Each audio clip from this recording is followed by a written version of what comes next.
بالکل ہماری ایک فطری وہ ہے، ہمارا فطری حق ہے. جو ہمارا معاشرہ ہے میرے خیال میں یہ تمام اسٹوڈنٹس کو پتہ بھی ہے. آج بھی ہم پشاور میں گھوم کر آئے ہیں جس طریقے سے آئے ہیں، یہ تو کسی مہذب شہر کا ماحول جو ہے نا وہ دکھائی نہیں دے رہا. جس طریقے سے ہماری شائستگی ہماری ختم ہو رہی ہے، جس طریقے سے تشدد کے رجحانات ہم میں آ رہے ہیں، تو مسئلہ یہ امن کے حوالے سے میں یہ بتانا چاہ رہا ہوں کہ یہ اس پشاور شہر میں 50 کے قریب چیک پوسٹ ہیں.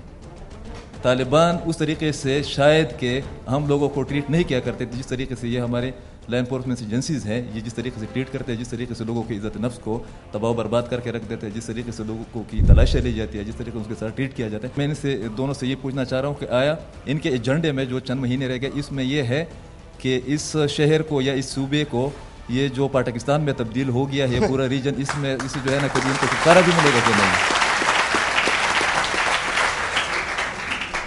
جی پاکستان جی دیکھیں جو انہوں نے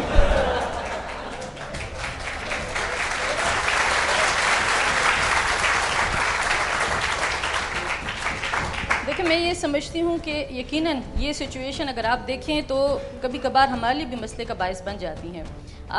میں سمجھتی ہوں کہ مجھ سے تو اچھے سراج الحق صاحب ہیں، ان کا ایک دوست ہے جن کے ساتھ موٹر سائیکل ہے. میرا تو کوئی دوست بھی نہیں ہے، اور اس کے ساتھ اگر ہو بھی تو اس کے ساتھ موٹر سائیکل نہیں ہے. میں پبلک ٹرانسپورٹ میں یہاں آئی ہوں. ابھی جاتے وقت بھی یہی سوچوں گے خدایا کیسے جائیں گے. اگر آپ لوگ مجھے ڈراپ دے دیں تو میں مشکور ہوں گی آپ کی. اس کے بعد یوں نظر ان چیزوں سے یقیناً میں یہ سمجھتی ہوں کہ اس طرح کے سچویشن ہمیں بھی فیس کرنے پڑتے ہیں جب ہم پبلک ٹرانسپورٹ میں سفر کرتے ہیں، یا ہم جیسے کئی عوامی نمائندے، اور کبھی کبھار ہماری بھی تلاشی ہوتی ہے. یعنی آپ کہہ رہی ہیں مسائل ہے، لیکن اگر ہم یہ نہ کریں سپوز، تو سب سے زیادہ یہی لوگ اٹھ کے کہیں گے کہ ایک ایسی حکومت ہے کہ اس میں دھماکے ہو گئے، خودکش آ گئے، اس میں بم پلانٹ ہو گئے، ہم جائیں تو کدھر جائیں؟ یہ لوگ ہمیں اپنے ایک اور بات جہاں تک ان بڑی اچھی ایک بات کی کہ ان کا ایجنڈا آنے والے الیکشن کے لیے کیا ہے. جو جتنا میں سمجھ سکی ہوں ساری پولیٹیکل پارٹیاں اب لگی ہوئی ہیں اپنے مینیفیسٹوز بنانے میں، ہم بھی لگے ہوئے ہیں. میرا خیال ہے ایک چیز تو ہمارے کریڈٹ میں جاتی ہے کہ ہم نے نیشنل سیکیورٹی جیسے ایشوز کو پارلیمنٹ میں لے آئے ہیں. ان کیمراز وہ پروسیڈنگ تھی، لیکن بہرحال ہم نے اس چیز کو ڈسکس کیا جس پہ ابھی تک کسی حکومت نے بات نہیں کی. لیکن باقاعدہ یہ ہمارے مینیفیسٹو میں بس ختم کروں جی، یہ باقاعدہ ہمارے مینیفیسٹو میں شامل ہے، اور انشاءاللہ تعالیٰ آپ ہو سکتے الیکشن سے پہلے دیکھ لیں کہ سیکیورٹی کا جو یہ ایشو ہے اس کو ہمارے مینیفیسٹو میں باقاعدہ میجرز کے ساتھ جو ہے ارباب صاحب فرمائیے گا. جی بدقسمتی سے جنہوں نے میرے بھائی نے اس کی طرف اشارہ کیا، آج پاکستان اس لیے یہاں پر ہے کہ ہمیں 3 حصوں میں تقسیم کیا گیا. یہاں سے 5 کلومیٹر کے فاصلے پر تورخم ہے، وہاں پر دوسرا سسٹم ہے 5 کلومیٹر پہ تورخم ہے جی. یہ کارخانوں کا پاٹک جو ہے، تو ٹرائبل ایریا جہاں سے شروع ہوتا ہے، تو وہاں پر پروونشل گورنمنٹ کا دائرہ اختیار نہیں ہے.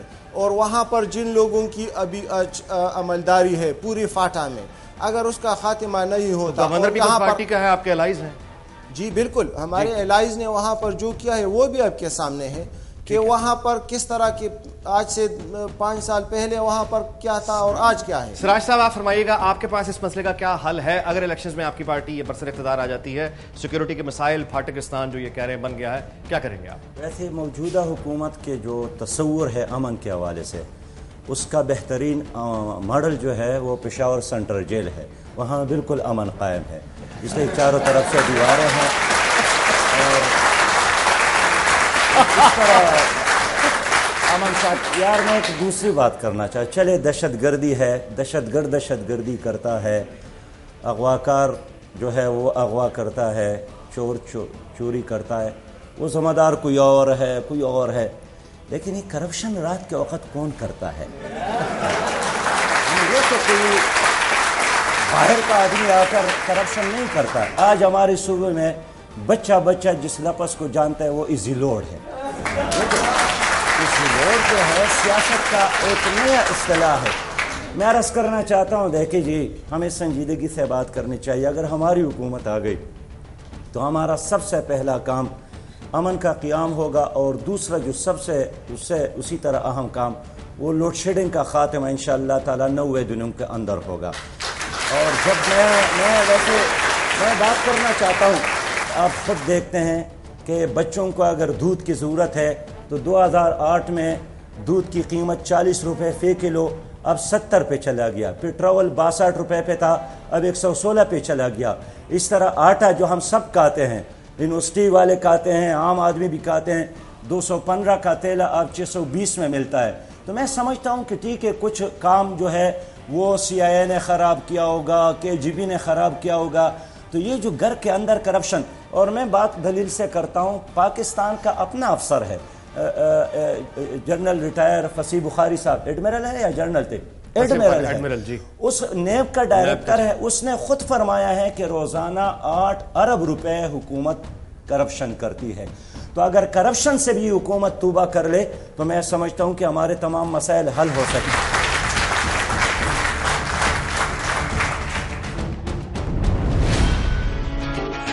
ویکھ تماشا دنیا ویکھے ملک دے وچ کی تیرے, کتے بانگ پھٹن کتے بجلی دے نے لمے ہنیرے,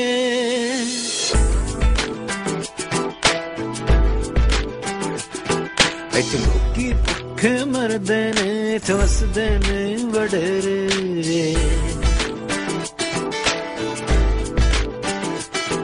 میرے ملک دے وچ پائے نے سب پانے ڈے, اوے اٹھ جوانا کر دے سویرے, تیرا ملک ڈبیا وچ ہنیرے, اوے اٹھ جوانا کر دے سویرے, تیرا ملک ڈبیا وچ ہنیرے. آئندہ الیکشن میں پیپلز پارٹی کو یہ لوگ ووٹ کیوں دیں؟ ہم نے جو وعدے کیے ہم نے پورے کیے ہیں, ہم نے سارے وہ اختیارات, میں ان کو خراج تحسین پیش کرتی ہوں کہ میری بات پہ انہوں نے اتنا خوشی کا اظہار کیا ہے. Thank you very much for that. لوگ آپ کو ووٹ کیوں دیں؟ ووٹ ہمیں عوام اس لیے دے گی کہ ہم نے 700 سے زیادہ اپنے شہید دیے ہیں. 700 شہداء کی بات تو کرتے ہیں, وہ ہم سب کی شہداء ہے, لیکن وہ جو 46,000 خیبر پختونخوا اور قبائل میں شہید ہو گئے, وہ بھی پاکستانی, وہ بھی مسلمان, اور وہ بھی غیرت مند.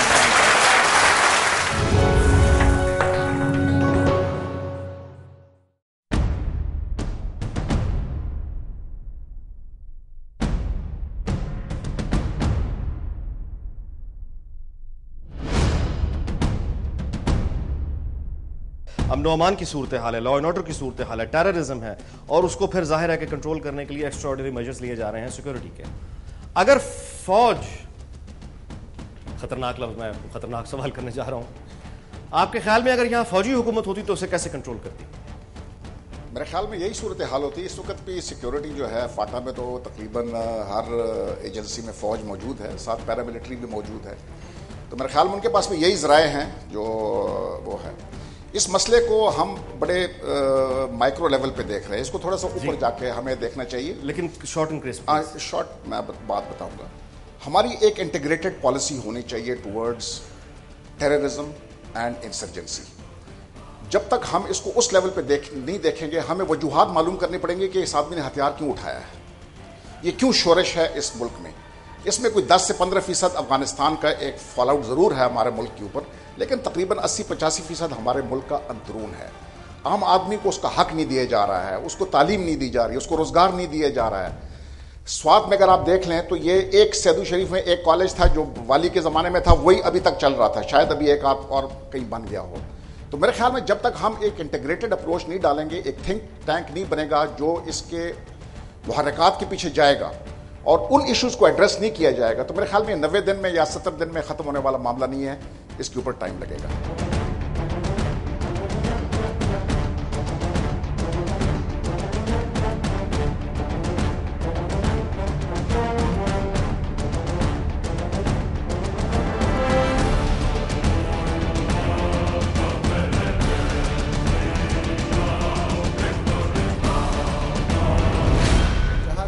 بھائی نے لوڈ شیڈنگ کی بات کی, تو یہ ہماری واحد آج ہماری حکومت ہے کہ انہوں نے 21 پروجیکٹس پر کام شروع کیا ہے.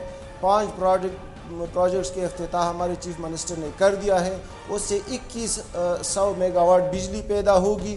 اور اگر میں آپ سے گزارش کروں, پشاور کی پیپکو کا یہ آن دا ریکارڈ ہے پبلک اکاؤنٹس کمیٹی میں, پیپکو کا جو چیف ہے وہ کہتا ہے کہ جی بل 80% ریکوری نہیں ہے, میں کیا کروں. اور میاں افتخار صاحب یہ کہتے ہیں کہ ٹھیک ہے بجلی آتی نہیں تو بل کیوں دیں, آپ تو سارے ہیں. دیکھیے جی, یہ وابڈا کی رسپانسبلٹی,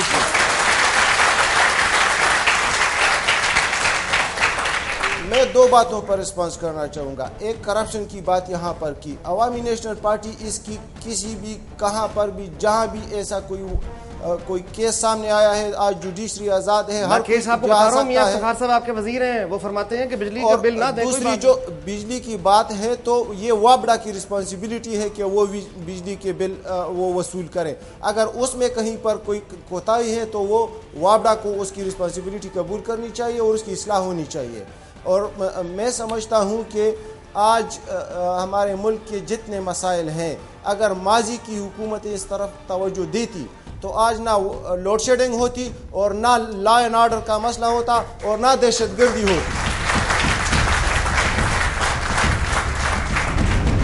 شازیہ صاحبہ, آپ کے پاس میکسیمم 30 سیکنڈز ہیں. پلیز فرمائیے گا ایک چیز نٹ شیل, آئندہ الیکشن میں پیپلز پارٹی کو یہ لوگ ووٹ کیوں دیں, آپ کو ووٹ کیوں دیں؟ جی بالکل, ہم نے جو وعدے کیے ہم نے پورے کیے ہیں. ہم نے سارے وہ اختیارات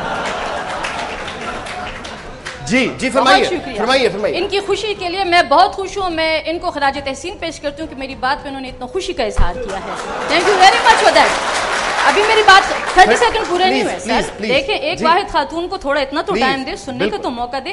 اور دوسرا میں یہ سمجھتی ہوں کہ اگر آپ دیکھیں NFC ایوارڈ ہمارا ہو گیا, 98ویں ترمیم ہماری ہوگی. ایسے اچیومنٹس ہے کہ جو ہم نے بات کی ہم نے اس کو اچیو کیا. اس صوبے کو ہم نے اس کا نام دیا جو اس کا حق تھا. اور یہ کیا بات ہوئی کہ اگر حکومت آئے گی تو ہم امن و امان قائم کریں گے. آپ مفادات کی سیاست کرتے ہیں, موجودہ حکومت میں اپنا کردار ادا کریں اور آپ امن قائم کریں تو تب میں آپ کو مانوں گی.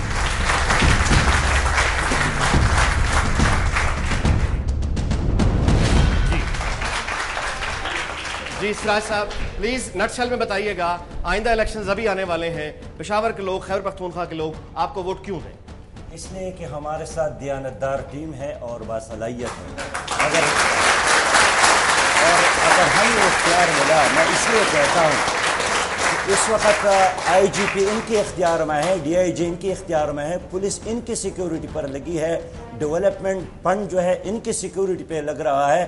یہ سارا فنڈ میں ہم عوام کے لیے استعمال کریں گے اور آپ دیکھیں گے انشاءاللہ تعالیٰ کہ خیبر پختونخوا دنیا بھر کے لیے امن کا ایک ماڈل بنے گا.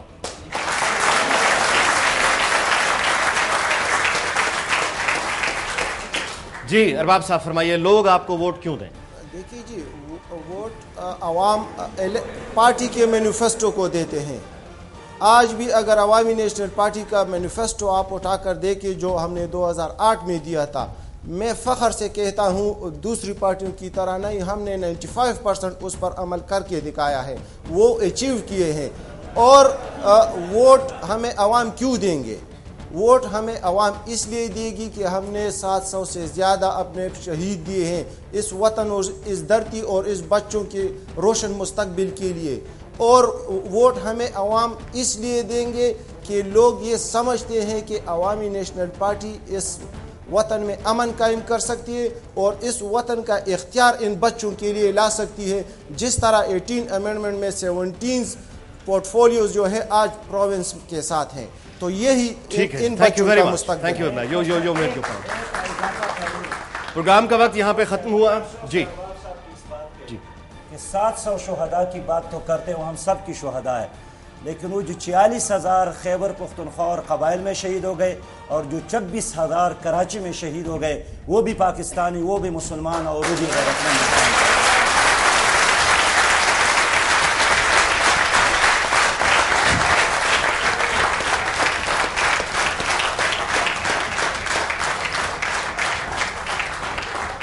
پروگرام کا وقت یہاں ختم ہوا. جی اجازت آپ سے چاہتے ہیں. آپ سب مہمانوں کا بہت بہت شکریہ, آپ نے وقت نکالا, آپ تشریف لائے, حالات مشکل تھے. آپ سب کا بھی بہت شکریہ کہ آپ یہاں تشریف لائے, ہماری گفتگو ہماری محفل میں شریک ہوئے.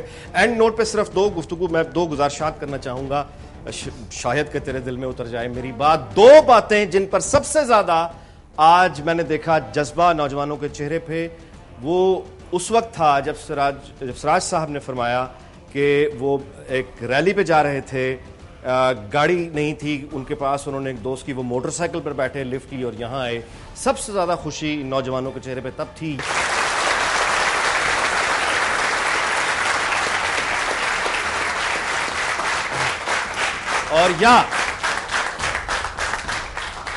اور یا جس پر سب سے زیادہ نوجوانوں کے چہرے پہ خوشی تھی وہ شازیہ صاحبہ کی ہمت اور جرت پہ تھی کہ یہ رکاوٹیں عبور کر کے یہاں تشریف لائیں اور اس کے بعد انہوں نے کہا کہ یہ پبلک ٹرانسپورٹ کا استعمال کریں. یہ گاڑیاں، یہ شان و شوکت، یہ کاروان، یہ پولیس کے یہ سیکیورٹی، یہ آنی جانی چیز ہے. یوسف رضا گیلانی صاحب آپ کے سامنے مثال عبرت تو میں نہیں کہوں گا، بہرحال مثال بن کے پھر رہے ہیں. سادگی اور بہادری، میرا خیال ہے کہ لوگ آئندہ الیکشنز میں ہمیشہ کی طرح ان دو چیزوں کو ووٹ دیں گے. آپ کے بہت بہت شکریہ. کیسی یہ ویرانی ہے، جھوٹا آنکھ کا پانی ہے.